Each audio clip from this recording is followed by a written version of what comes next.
Zašto je Švica bolje od Srbije? Iz samo jednog razloga. Zato što su tako odlučili. Doneli su takvu odluku. Ako im je okej. Da im država bude okej. Da vozovi idu na vreme. Zašto ne bi išli na vreme? Šta sprečava neku državu da vozovi idu na vreme? Ništa.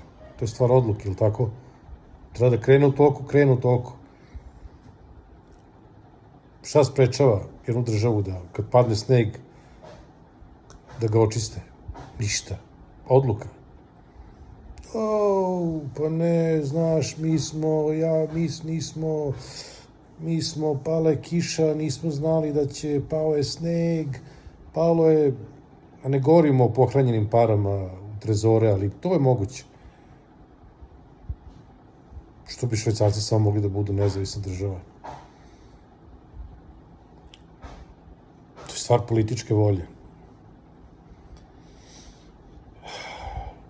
Mi volimo da se opravdavamo, mislim i na ličnom nivou, što nisam uradio, pa nisam mogu, znaš, materi, hteo sam, ali imao sam nameru, ali nisam mogu, znaš, pala je kiša, znaš, ono, morao sam da ovo, morao sam da ono, i tako, ceo život se opravdavamo, mislim, prvo sami sebe naravno ne izuzimam iz jednačine, i onda na državnom nivou, pa nismo, znaš, evo tu su, u komunizmu tamo dok je bio Tito, tamo su održavani kanali, sad mi nismo održavali, znate, pa je malo proklizalo, pa je potopljen ceo grad. Aha, pa dobro, ko je za to kriv? Strane službe?